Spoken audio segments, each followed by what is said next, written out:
Hello everyone, GK GS दृष्टि में आपका स्वागत है। तो हम कवर कर रहे हैं लुसेंट का पर्यावरण एवं पारिस्थितिकी। आज का टॉपिक है जैव विविधता प्रवणता। इससे जस्ट पहले वाले वीडियो में हमने जैव विविधता मापन कवर कर लिए थे। आज हम कवर करने वाले हैं जैव विविधता प्रवणता, जो काफ़ी इम्पोर्टेंट है। प्रवणता का मतलब होता है स्लोप, मतलब कि किस क्षेत्र में कितना जैव विविधता है, ये चीज़ें बताता है। तो आज हम इसको कवर करेंगे। काफ़ी इम्पोर्टेंट है ये बहुत सारे गवर्नमेंट कॉम्पिटिटिव एग्जाम के लिए। चलिए स्टार्ट करते हैं। जैव विविधता प्रवणता उस क्षेत्र की जलवायु, मृदा, तापमान, आर्द्रता इत्यादि जैसे अनेक कारकों पर निर्भर करती है।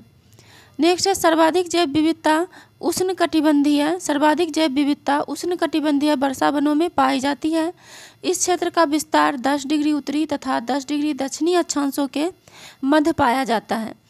इन क्षेत्रों में पादप एवं प्राणियों के विकास तथा वृद्धि के लिए अनुकूलतम दशाएं पाई जाती हैं, क्योंकि यहाँ पर वर्ष भर उच्च वर्षा तथा तापमान रहता है, इसलिए इनको अनुकूलतम बायोम भी कहा जाता है। नेक्स्ट है जैव विविधता भूमध्य रेखा की तरफ बढ़ती है। यहाँ देखिए जैव विविधता जो है किधर बढ़ती है, भूमध्य रेखा की तरफ बढ़ती है।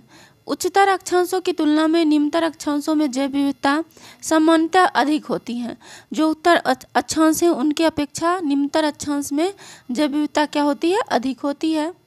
नेक्स्ट है देखिए यहाँ पे पर्वतीय क्षेत्रों में उच्चतर उन्नतांशों की तुलना में निम्नतर उन्नतांशों में जैव विविधता सामान्यतः अधिक होती है। ये भी कह रहा है यहाँ पे क्या कहा, तो यहाँ पे देखिए कह रहा है पर्वतीय क्षेत्रों में उच्चतर उन्नतांशों यानी कि चोटियों की तुलना में निम्नतर उन्नतांशों यानी कि घाटियों में जैव विविधता समानता क्या होती है, अधिक होती है। जैसे ये है तो ये उच्चतर उन्नतांश हो गया, ये घाटी हो गया यहाँ पे, तो घाटी में जैव विविधता अधिक होगी उच्चतर उन्नतांशों यानी चोटियों की तुलना में। नेक्स्ट है केरल के पलक्कड़ जिले में स्थित शांत घाटी में प्रचुर जैव विविधता पाई जाती है। यह पश्चिमी घाट पर्वतों का हिस्सा है। इस घाटी को वर्ष 1984 में नेशनल पार्क घोषित किया गया था। इस घाटी को वर्ष 1984 में क्या घोषित किया गया था, नेशनल पार्क घोषित किया गया था। नेक्स्ट है फूलों की घाटी उत्तराखंड के चमोली जिले में स्थित है, ये तो सबको पता है। आगे है भारत का समुद्री राष्ट्रीय उद्यान कच्छ की खाड़ी में स्थित है। भारत का समुद्री राष्ट्रीय उद्यान कहाँ पे स्थित है, कच्छ की खाड़ी में स्थित है। 2030 तक भारत द्वारा भूमि क्षरण तटस्थता प्राप्त करने का लक्ष्य रखा गया है। कब तक, 2030 तक भारत द्वारा भूमि क्षरण तटस्थता प्राप्त करने का लक्ष्य रखा गया है। नेक्स्ट है जैव विविधता हॉटस्पॉट। यहाँ देखिए जैव विविधता हॉटस्पॉट ऐसे स्थान को कहा जाता है जहाँ पर जातियों की पर्याप्तता तथा स्थानीय जातियों की अधिकता पाई जाती है, लेकिन साथ ही इन जीव जातियों के अस्तित्व पर निरंतर संकट बना हुआ है। मतलब हॉटस्पॉट ऐसे स्थान को कहा जाता है जहाँ पर जातियों की पर्याप्तता तथा स्थानीय जातियों की क्या पाई जाती है, अधिकता पाई जाती है, लेकिन साथ ही इन जीव जातियों के अस्तित्व पर क्या होता है, खतरा होता है, तो ऐसे जगह को हॉटस्पॉट कहते हैं। नेक्स्ट देखिए है हॉटस्पॉट शब्द का सर्वप्रथम प्रयोग ब्रिटिश पारिस्थितिकविद नॉर्मन मायर्स ने वर्ष 1988 में किया था। तो याद रखना है किसने किया था, ब्रिटिश पारिस्थितिकविद नॉर्मन मायर्स। आगे है किसी क्षेत्र को हॉटस्पॉट का दर्जा प्राप्त करने के लिए निम्न शर्तों का होना आवश्यक है।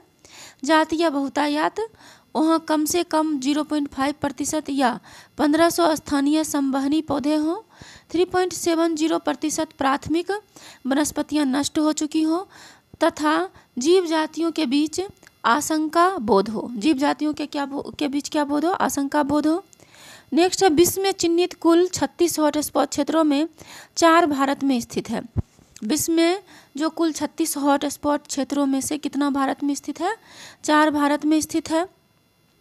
हिमालयन क्षेत्र, भारत बर्मा क्षेत्र, पश्चिमी घाट एवं अंडमान निकोबार द्वीप समूह सुंडालैंड का हिस्सा है। मतलब ये 4 हॉटस्पॉट हैं। पूछता है पेपर में कितने हॉटस्पॉट हैं, तो 4। हिमालयन क्षेत्र, भारत बर्मा क्षेत्र, पश्चिमी घाट एवं अंडमान और निकोबार द्वीप समूह सुंडालैंड का हिस्सा।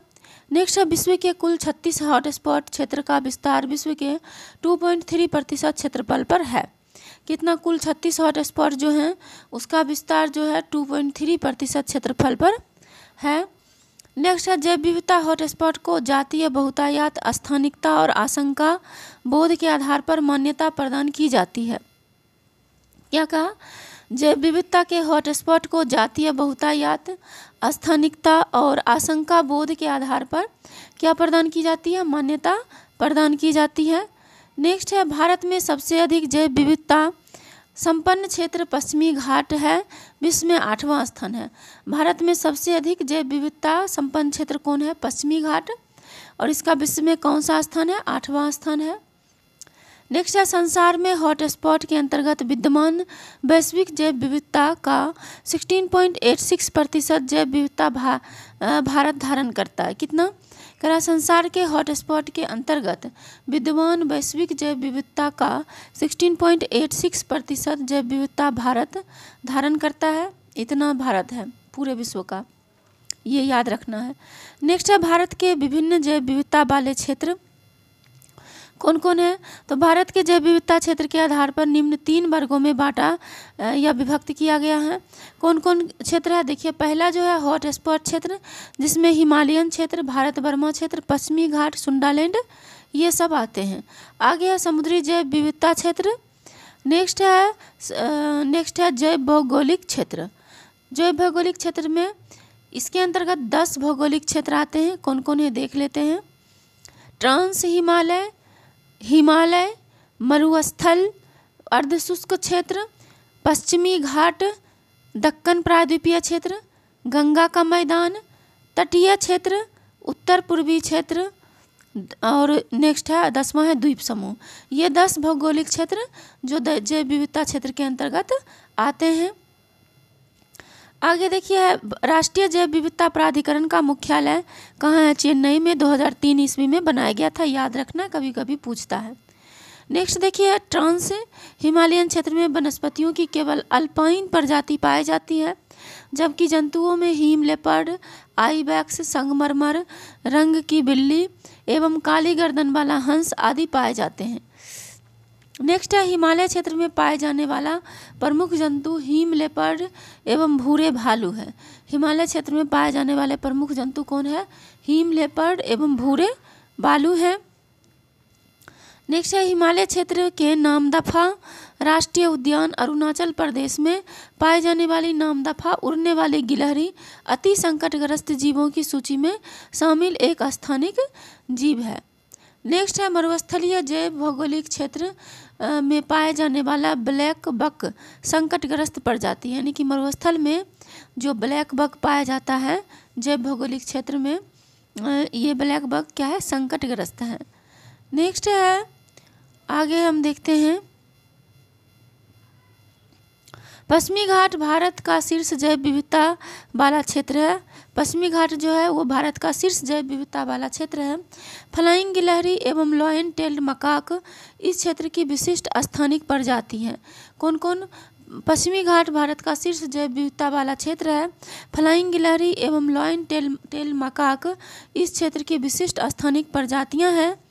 आगे दिया है, पश्चिमी घाट की पारिस्थितिकी संरक्षण के लिए 2 समितियों का गठन किया गया है।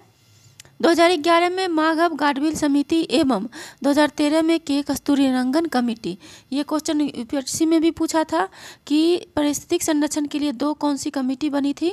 तो माघव गाडगिल समिति एवं के कस्तूरीरंगन कमेटी।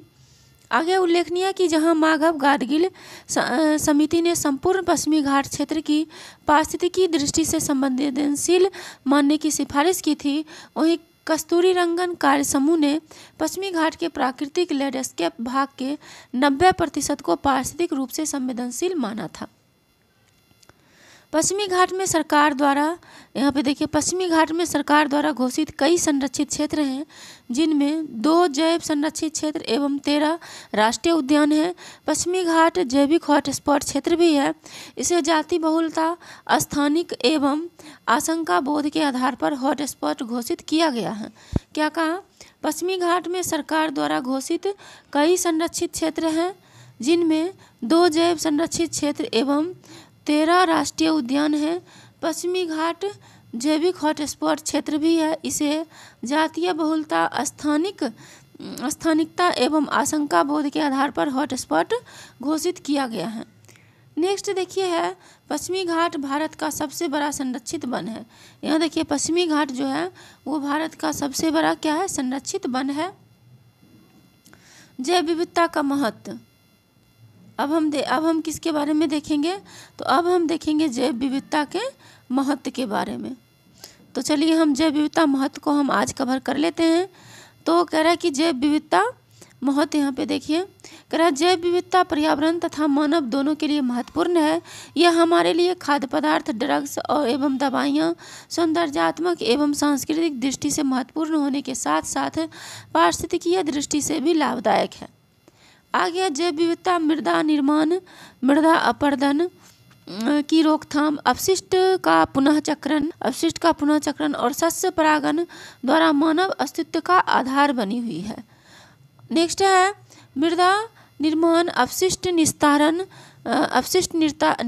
वायु एवं जल शुद्धिकरण, पोषक चक्रीकरण, सौर ऊर्जा का अवशोषण एवं जैव भू रासायनिक व जलीय चक्रों का प्रबंधन आदि सभी जैव विविधता पर निर्भर करते हैं। अतः जैव विविधता पृथ्वी पर जीवन का आधार है। क्या है जैव विविधता? पृथ्वी पर जीवन का आधार है। नेक्स्ट है भारत में औषधियों एवं जड़ी बूटियों की लगभग 500 प्रजातियां पाई जाती हैं। भारत में औषधियों एवं जड़ी बूटियों की कितनी प्रजातियां पाई जाती हैं?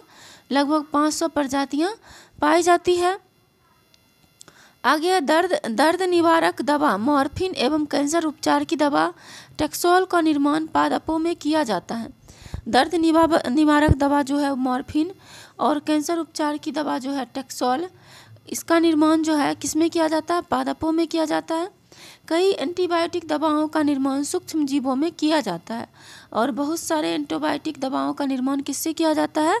सूक्ष्म जीवों से किया जाता है। नेक्स्ट है उष्णकटिबंधीय वर्षावन एवं विषुवतरेखीय प्रदेश में सर्वाधिक औषधीय पादप प्रजातियां पाई जाती है। तो कहाँ पर सर्वाधिक औषधीय पादप प्रजातियां पाई जाती है? तो उष्णकटिबंधीय वर्षावन एवं विषुवतरेखीय प्रदेश में।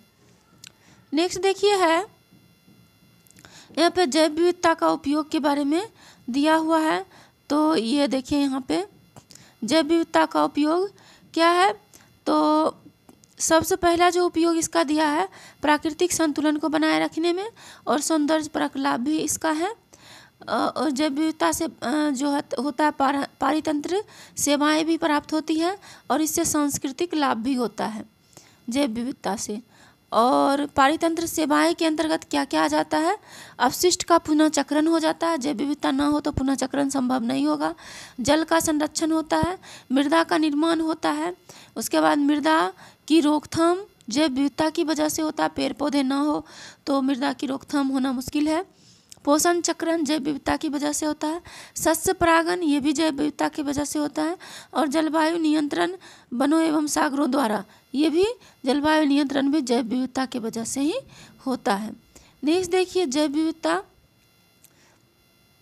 यहाँ पे देखिए भोजन और उन्नत किस्मों का स्रोत। जैव विविधता में भोजन और उन्नत किस्मों का स्रोत दवाएं एवं औषधियाँ, भोजन व उन्नत किस्मों का स्रोत दवाएं एवं औषधियाँ, ये भी हमें जैव विविधता से ही प्राप्त होते हैं। भोजन और उन्नत किस्मों के स्रोत में देखिए उन्नत किस्म की फसल भी हमें प्राप्त होती है जैव विविधता से, और नई फसल जो देखने को मिलती है वो भी हमें जैव विविधता की वजह से। नेक्स्ट देखिए यहाँ पे दिया है दवाई औषधियाँ भी बनाया जाता है जैव विविधता की वजह से। कुनैन से टेक्साल, बोटा, नेमोमिकल्स और मॉर्फिन, ये सब जो है इन सब से दवाई बनाई जाती है।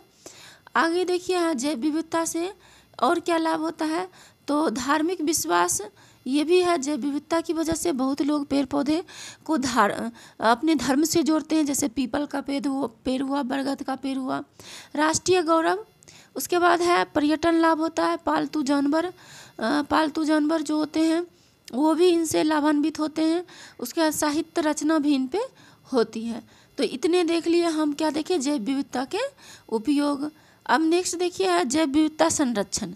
जैव विविधता संरक्षण को हम नेक्स्ट वीडियो में कवर करेंगे। आज के लिए इतना ही, जल्द ही मिलते हैं नेक्स्ट वीडियो में। तब तक के लिए आप लोगों को thank you for watching. Thank you very much. Thank you for watching.